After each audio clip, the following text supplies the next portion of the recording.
नमस्कार, आप देख रहे हैं एसपीएन 9 न्यूज और मैं हूं आपके साथ मनीष कुमार सैनी। उत्तर प्रदेश के मुरादाबाद की कुंदरकी विधानसभा सीट पर हो रहे उपचुनाव में भारतीय जनता पार्टी के नेता ने वोट देने के बाद मुस्लिमों को खुदा की शपथ दिलाई। उन्होंने हाथ उठवाकर वादा कराया कि इस चुनाव में वे भाजपा प्रत्याशी रामवीर को वोट देंगे। यूपी भाजपा अल्पसंख्यक मोर्चे के अध्यक्ष कुंवर बासित अली ने भाजपा प्रत्याशी रामवीर के समर्थन में मुस्लिमों की सभा का आयोजन किया।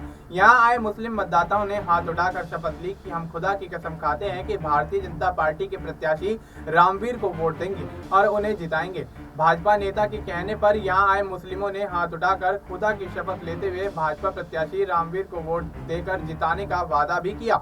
इस दौरान भाजपा प्रत्याशी रामवीर ने अपने भाषण की शुरुआत कुरान की आयत बिस्मिल्लाहिर्रहमानिर्रहीम पढ़कर और सिर पर टोपी और गले में इस्लामी रुमाल डालकर रखा था। भाजपा प्रत्याशी रामवीर बिल्कुल भाईजान वाले अंदाज में लोगों के बीच अल्लाह और रसूल की बात करते हुए नजर आए और अपने विरोधी समाजवादी पार्टी के प्रत्याशी हाजी रिजवान पर जमकर निशाना साधते हुए दिखाई दिए।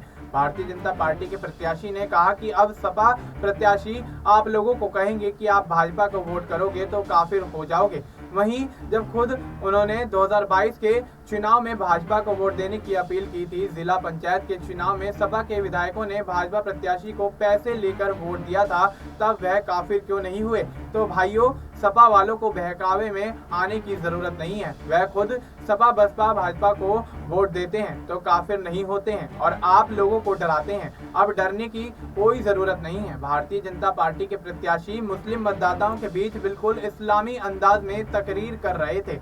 इसी दौरान अजान की आवाज सुनाई देते ही उन्होंने अपना भाषण रोक दिया और अजान जब तक होती रही भाजपा प्रत्याशी शांत होकर मंच पर ही खड़े रहे और अजान खत्म होने पर ही उन्होंने अपना भाषण दोबारा शुरू कर दिया।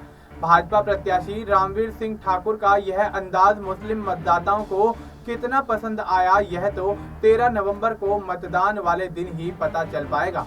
भाजपा प्रत्याशी के कार्यक्रम में आई मुस्लिमों की भीड़ को भाजपा प्रत्याशी का भाईजान वाला अंदाज जरूर पसंद आ रहा है। कुंदरकी विधानसभा सीट पर इस बार उपचुनाव में कुल 12 प्रत्याशी अपनी हाथ आजमाते हुए नजर आ रहे हैं, जिनमें 11 मुस्लिम प्रत्याशी हैं और सिर्फ भाजपा के रामवीर सिंह अकेले हिंदू प्रत्याशी हैं। ऐसे में भाजपा प्रत्याशी का भाईजान वाला अंदाज चर्चाओं में बना हुआ है। इस सीट पर 65 से 70% मुस्लिम मतदाता हैं, इसलिए भाजपा प्रत्याशी ने भी मुस्लिम कार्ड खेल दिया है। अब ऐसे में मुस्लिम कार्ड खेलना भारतीय जनता पार्टी के प्रत्याशी के लिए कितना कारगर सिद्ध होता हुआ नजर आता है, ये तो उपचुनाव के नतीजों के आने के बाद ही पता लगेगा। फिलहाल आप इस मुद्दे पर क्या कुछ कहना चाहेंगे? आप अपनी राय हमें कमेंट करके बता सकते हैं। बाकी देश और दुनिया से जुड़ी तमाम जानकारी के लिए आप देखते रहिए एसपीएन 9 न्यूज।